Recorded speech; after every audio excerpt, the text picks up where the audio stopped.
Here are some of my favorite video game announcements from this morning's Nintendo Direct. First up, we have the Pokemon Scarlet and Violet DLC, the Indigo Disc, and the Teal Mask. Now, I'm not gonna lie to y'all, this game really needs a refresh because the game didn't have much post-game content, or if the content they intended was only for us to do raid battles, it's not something I'm too happy about. And having more stuff to do in this game will hopefully revive it a bit because I haven't picked it up since I pretty much beat it, to be honest with you. Now, I did do a bunch of the raids that they released after the game had launched, but then I just slowly died down and haven't picked it up. So I am interested to see what exactly we get. Next up, we had this weird MMORPG in the style of Harvest Moon called Palia. And I'm kind of curious about this one because I want to see how the multiplayer works and how well it runs on the Switch. At the bottom of the screen, it said some of the gameplay footage may differ from the actual game itself, or the experience may differ, something like that. So I remember thinking about that and taking note of that. But yeah, this looks pretty interesting for the most part. I'd like to see exactly what this is when it comes out this holiday. Next, we've got Persona 5 Tactica coming out November 17th. Now, I will say I am interested in this quite a bit. It kind of reminds me of Final Fantasy Tactics in a sense, but with a Persona spin to it. The art style's kind of interesting a little bit, I guess you could say. It looks very childish. I feel like it could be a cell phone game, but hey, here we are. Next up, we got Detective Pikachu Returns. I did play a little bit of the first game, but I didn't beat it. I probably played about an hour and a half of it. So I am interested in this one to see exactly what it is and if I enjoy it. Maybe the game's direction changed a bit or the style of gameplay changed a bit. Hopefully, I know it seems like one of those games that are more story driven rather than actually gameplay focused. So this will definitely be one that I'll be keeping my eye on. By far, the hugest announcement for me in this Nintendo Direct was this one right here. The Super Mario RPG.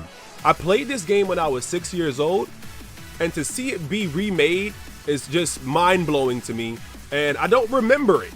So I'm actually like really excited to jump into this and play again, but with it being remade, it's gonna make it like much better, a much better experience. The dimensions of the game are gonna be different, as well as the resolution and stuff, and it just looks like something I'm definitely gonna enjoy. I've played all of the Super Mario RPG games, like the Mario and Luigi, Superstar Saga, and all of those games growing up, so this is definitely like right up my alley. I was kind of concerned that we wouldn't get any more Mario RPG games once the studio that was making the Mario and Luigi RPG games shut down, so this is really great news for me. I'm not gonna lie, I cannot wait for this game. It is coming out November 17th. Next up, we got the Metal Gear Solid Collection. Metal Gear Solid 1, Metal Gear Solid 2, and Metal Gear Solid 3. This is volume 1, so it makes me wonder, are we gonna get 4? Are we gonna get 5 coming to the Switch at some point? Or are we gonna get Peace Walker or any of the other games that released as well? Who knows? I will tell you, I am one of the hugest Metal Gear Solid fans like to ever exist. I'm not gonna lie to you, so this is a win for me. But it's just like I have it on every other platform, so I might pick it up on the Switch. I don't know. I'm not sure if I'm gonna do it on the Switch or I'm gonna just stick to playing it on Steam or on my Steam Deck. I really don't know at this point. I guess we'll see. I mean, it's a win anytime Metal Gear Solid is mentioned, if you ask me. Now, as somebody who hangs with my friends a lot and drinks pretty occasionally, I love party games like WarioWare. We just got a new WarioWare game announced, WarioWare Move It, and I'm telling you right now, I will be playing this game with my friends with shots involved. Just keeping it a band with you guys. I'm excited for this one. I played a bunch of the other WarioWares when I was a kid, and I'm gonna be playing this one for sure, and I'll be picking it up and probably streaming that to you guys as well. Now, this one is by far crazy. Speedrunners are gonna be eating this up because we got Super Mario Bros. Wonder, and this game looks really good. I mean, we haven't had a new 2D side-scrolling Mario game in quite some time now, and this one, it looks like they really put a lot of love and attention into it, so I'm very excited. I can't wait. I see a lot of new stuff and mechanics in the game, and it's just something that's really caught my attention during the Direct. I mean, they saved it for last, so they thought it was the biggest announcement. I don't know if it was the biggest announcement, to be honest. I think that Super Mario RPG might be right here next to it fighting neck and neck, to be real with you. But I am excited. I can't wait to see what this game is like, and I'm gonna be playing the crap out of it. Speedrunning it, I doubt it, but I will be playing this like to the utmost. I'm gonna be finishing it. Not sure if I'm gonna be streaming it or not, but I guess we'll find out. Now, before I get out of here, there are a few honorable mentions. One being Sonic Superstars. I'm not gonna lie, seeing this game kind of hits me in the nostalgia field, I guess I could say. I remember being really young. I don't know how old, but maybe like 6 or 7 as well, and playing the original Sonic on the Sega Saturn, the Sega Dreamcast, and all that, and the Nintendo back on my brother's girlfriend's apartment's floor. This is Editing Con Ninja here. So I actually just thought about it. I just reminisced for a second. My first time ever playing Sonic was actually on the Game Gear. My older brother, Nakoma, freaking gave me his Game Gear to play, had batteries in it, and I remember the batteries dying over and over and me constantly asking for batteries. So it kind of like brings me back and gives me this weird feeling of nostalgia, but just knowing that folks like my nephew will be able to enjoy a game that I used to play with updated graphics and also a completely new adventure. It's actually something that's really interesting to me. The 4-player local co-op is definitely something that's hidden for me, because I mean, I could play this with my girl, I could play this with my nephew, I could play this with my friends. It's actually really dope, honestly, for real. So that's definitely an honorable mention for me as being number 1. And I guess honorable mention number 2 is going to be this Princess Peach game, only because we've never had like really a official Princess Peach game besides the one on 3DS, I think. And I think that this might be like something that's interesting for my girlfriend to play, also me to watch her play and maybe jump in and help her out whenever she gets stuck or needs help. So this is kind of one, and I also have to give it to Luigi's Mansion Dark Moon, the remastered version of it. So it's obviously not a remake, but I'm just really excited about it because I didn't finish the one on 3DS, and to see it be remade with the love and care that the Nintendo Switch has is actually just gonna probably be a better experience. So I'm glad that I didn't finish it at this point, but I'm also now more curious and wanting to play it more. Now, the last honorable mention for me is gonna be Dragon Quest Monsters. Why? Because I'm a freaking RPG head, an RPG nerd. I love RPGs. I'm just like that. I don't know why, but it combines the traditional RPG elements of the game Dragon Quest with a gotta catch 'em all type of sequence as well, or mechanic as well, such as Pokemon. And this game looks like it's probably been handled with a lot of care. To be real with you, it looks like it's probably up to par with Dragon Quest XI. Now, the one thing I do have to complain about as a musician is that it's the same freaking soundtrack every time they drop a Dragon Quest game. Like, bro, remaster the track, or like revamp it, remix it, like make it something a little bit different than just the straight up theme ported over to the next game. Like, that's so lazy. Like, I know that this is like a franchise that's near and dear to Square Enix, but bro, don't use the same music in every game. None of the Final Fantasy games have the same exact music in every single game. You know what I'm saying? Like, come on, bro. All right, now if I was going to rank these games in order from the ones I'm the most hype about to the ones I'm the least hype about, I've got a list. I went ahead and wrote a list down on my phone, and I'm gonna go ahead and go over that list with you guys now. So the first game that I'm the most excited about is the Mario RPG remake, because bro, that game, I told you guys I'm an RPG head, 1, and 2, that game just looks great. It looks phenomenal. Like, I've been hoping, and I think a lot of us have been hoping, that we were going to get a remake for this game for the longest, or at least a follow-up, like a number 2 or something. So to see that is just mind-blowing to me, and I'm excited. I'm literally still sitting here foaming at the mouth about it, like, not gonna lie. Number 2 for me would be Mario Bros. Wonder. Now, the reason I say that is because I do like side-scrolling Mario games, and we haven't gotten one in a long time as well, and besides New Super Mario Bros. U, and it wasn't really new, it was just something that was ported over from the Wii. So this, I think, will actually fill that void that we've been missing for so many years, and probably like just keep us satisfied that we can keep going back and playing. It's one of those games you can casually just play all the time. The side-scrolling Mario games, that is. Casually play it, pick it up, and set it down anytime you want. So I am very excited about that as well. Number 3 for me would be the Pokemon DLC, the Teal Mask and the Indigo Disc. Now, I love Pokemon, bro. That was the first gameplay experience I ever experienced on this planet was Pokemon.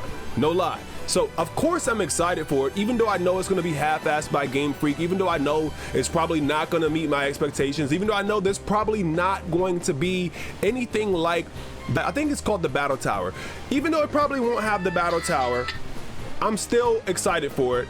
I'm excited just to have another Pokemon experience, and the sad part about it is that I think that most of us here that play Pokemon to this day, that are a little bit of the older crowd, are just excited to have another Pokemon experience, and that's what the fans are only expecting, just to have another experience. We're grateful to have that instead of having like the Tears of the Kingdom treatment for it. I mean, we would all love to see that, but that's just not gonna happen. They're too money hungry or whatever. But yeah, so that's my number 3.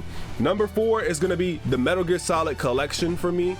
I still don't know if I'm gonna buy it on the Switch, but I'm excited about it coming to the Switch, and hopeful that maybe number 4 and number 5 might come to the next Nintendo platform, because I know the Switch is not powerful enough to run it, bro. I just know. I know without a doubt it's not powerful enough to run it. So hopefully it will. Eventually the second part of the collection will come, and it will include those games, and it'll be on a Nintendo platform for the first time, and maybe even on an Xbox platform or something for the first time. Now, number 5 for me is going to be Dragon Quest Monsters: The Dark Prince. I know I initially said this was an honorable mention, but I am an RPG nut, bro. Like, I really love RPGs, and this game just looks like it's definitely going to be more hype than freaking Detective Pikachu or Persona 5 Tactica or any of the other games, Luigi's Mansion, Dark Moon, or any of those. That's just my opinion. I am excited for it again. So the next one on the list is going to be number 6, which is WarioWare Move It. Why? Well, like I told you guys, I hang out with a lot of my friends all the time, and we drink and stuff, and like I also like to, like, you know, have party games and things to do to keep me busy when I'm hanging with friends and keep them busy and entertain them. So WarioWare, I feel like it's gonna be a great game that it's not gonna be too competitive, but it's goofy enough to kind of let everybody have their fun. The ladies can have fun, my niggas can have fun as well. So it's kind of like, hell yeah, let's you know what I mean, let's get some party games going. It's like the Monopoly for us, right? So I'm excited for that, because I'm definitely going to be using that to play with play the games with my friends. Now, I was initially felt like that about 1-2 Switch, but 1-2 Switch just got old really fast, bro. Like who wants to be like and do that over and over every time? Like, you play it one time and then you're like, all right, that was fun, and then you don't want to do it again. But WarioWare games always kind of have that like goofy laughing feeling to them. It makes you laugh nonstop. The next one on my list would be, for number 7, is going to be Persona 5 Tactica. The reason I say that it's going to be on the number 7 on the list is because I wasn't crazy about Final Fantasy Tactics. I liked it, I played it a lot, I sunk a lot of hours into it, but I always kind of craved the ability to walk around like in a town or talk with NPCs and stuff like that, and not actually have everything laid out for me in a straight path or whatever. I like to explore a bit, and there was like no exploration to that game at all. So I highly doubt that Persona 5 Tactica is even going to have that either. I mean, it may, who knows, we'll see. If it does, obviously my hype levels will probably change. Number 8 for my list is going to be Luigi's Mansion Dark Moon Remaster. Now, the reason that's number 8 is because it's a 3DS game. It's something I've kind of already experienced before, and I know it can only be so like much content for me to be able to enjoy with that game, because it originally came from a 3DS game, and most games that are on the 3DS were not like that lengthy, if you know what I mean. Like they're only so large, right? You know what I mean? So That's why it's number 8 for me.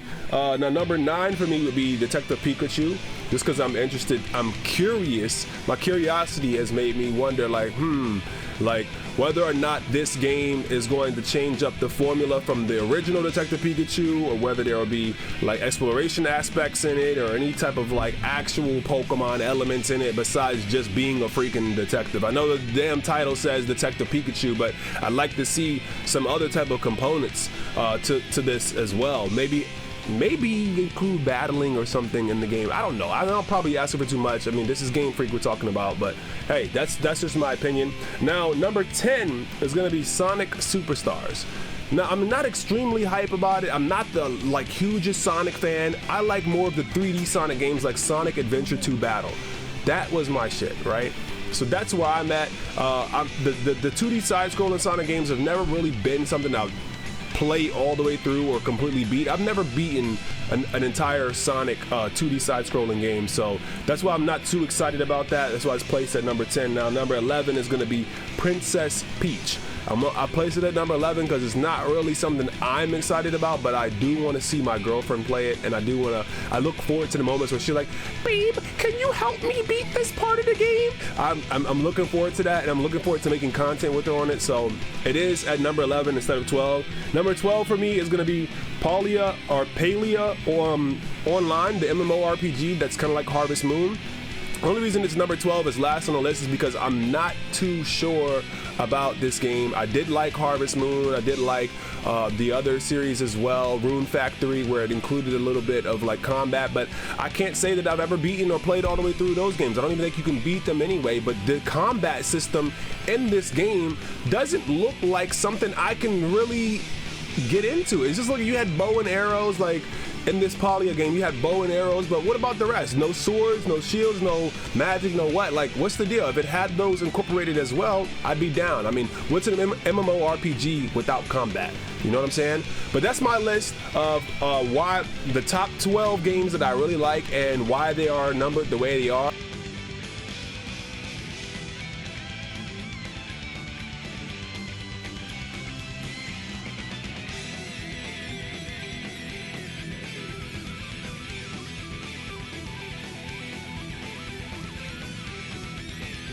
Leave a comment down below and let me know what some of your favorites were. They don't gotta be the same as mine. I do know a lot of people out there like Pikmin.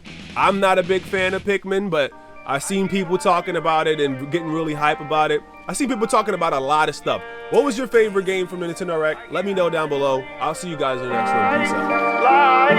Yeah. I get high when you're all on my mind. Till the stars in the sky all align. Tell a white bitch take another line. Save the bullshit for another time. When the normal way you living ain't enough. Fuck the bullshit, I'ma take another puff. They be talking all that shit, I tell them shush. When you finally feel it kicking, get a rush.